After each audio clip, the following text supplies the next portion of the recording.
Hi friends, welcome to 90s Jana channel. நம்ம இன்னைக்கு ரொம்பவே டேஸ்டான கார சட்னி எப்படி செய்யலான்னு பார்க்கலாம். இந்த சட்னிக்கு எப்பவும் சாப்பிட்றத விட அதிகமாகவே இட்லி தோசை எல்லாம் சாப்பிடுவோம்.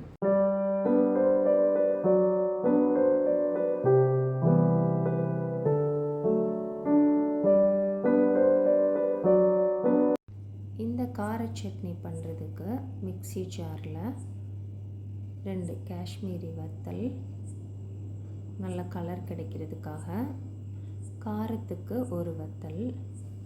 காரம் நீங்கள் நல்லா சேர்ப்பீங்கன்னா இன்னும் ஒரு வத்தல் சேர்த்துக்கோங்க. இப்போது ஒரு 6 பல் பூண்டு எடுத்துக்கலாம். அப்புறம் மீடியம் சைஸ் வெங்காயம் 2 கட் பண்ணி வச்சுருக்கேன், அதை சேர்த்துக்கலாம்.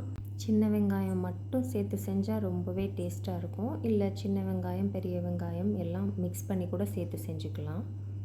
2 மீடியம் சைஸ் தக்காளி கட் பண்ணி வச்சுருக்கேன், அதை சேர்த்துக்கலாம். 1/4 ஸ்பூன் உப்பு சேர்த்துக்கலாம், தேவைப்பட்ட அப்புறம் சேர்த்துக்கலாம் உப்பு. இப்போ இதை அரைச்சி எடுத்துகிட்டு வந்துடலாம்.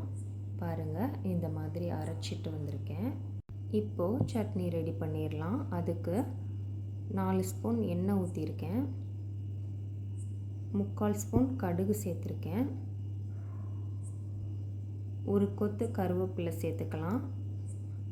கடுகு வெடித்ததும் நம்ம அரைச்சி வச்சுருக்க பேஸ்ட்டு சேர்த்துக்கலாம்.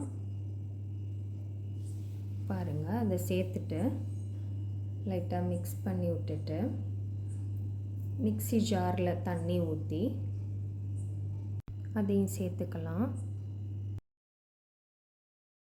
தேவையான அளவு தண்ணி சேர்த்துக்கோங்க. இந்த சட்னி வைக்கிறது ரொம்ப ஈஸி. ஒரு 10 மினிட்ஸில் சட்னி ரெடி பண்ணிடலாம். ஆனால் டேஸ்ட் ரொம்ப பிரமாதமாக இருக்கும். நம்ம எப்போதும் சாப்பிட்றத விட இட்லி தோசை அதிகமாகவே சாப்பிடுவோம், அந்தளவு டேஸ்ட் இருக்கும். இப்போ இதை ஒரு மூடி போட்டு மூடி ஒரு 5 மினிட்ஸ் வச்சுக்கலாம். மீடியம் ஃப்ளேமில் 5 மினிட்ஸ் வச்சு எடுத்துருக்கோம். பாருங்கள் எப்படி இருக்குன்னு. இப்போ ஒருக்க நல்லா மிக்ஸ் பண்ணிவிட்டு திரும்ப மூடி போட்டு மூடி ஒரு 2 மினிட்ஸ் வச்சுக்கலாம். கொஞ்சம் நல்லா எண்ணெய் தெளிஞ்சு வரும். 5 மினிட்ஸ் 7 மினிட்ஸில் ரெடி ஆயிரும் இந்த சட்னி. பாருங்கள், இப்போ பார்த்தா தெரியும், நல்லா எண்ணெய் தெளிஞ்சு வந்திருக்கு. இந்த சட்னிக்கு கொஞ்சம் எண்ணெய் நிறையா ஊற்றினா தான் நல்லாயிருக்கும். ஒரு 4-5 ஸ்பூன் எண்ணெய் உங்களுக்கு எவ்வளோ தேவையோ ஊற்றிக்கோங்க. இப்போ இதில் ஒரு சின்ன துண்டு வெல்லம் சேர்த்துக்கலாம். இந்த கார சட்னிக்கு கொஞ்சம் வெல்லம் சேர்க்கும்போது டேஸ்ட் இன்னும் அதிகமாக இருக்கும். இன்னும் கொஞ்சம் உப்பு தேவைப்படுது, அதை சேர்த்துக்கலாம். உப்பு டேஸ்ட் பார்த்துட்டு அதுக்கேற்ற மாதிரி சேர்த்துக்கோங்க. இப்போது ரொம்பவே டேஸ்டான கார சட்னி ரெடி ஆயிடுச்சு. இந்த லைஃப் தான் நல்ல சுவைத்து சாப்பிட நமக்கு கிடச்சிருக்கு. ஆனால் உணவே மருந்துங்கிறத மறந்துடக்கூடாது. ஸோ சுவையான மற்றும் ஆரோக்கியமான உணவுகளை சுவைத்து மகிழுங்கள்.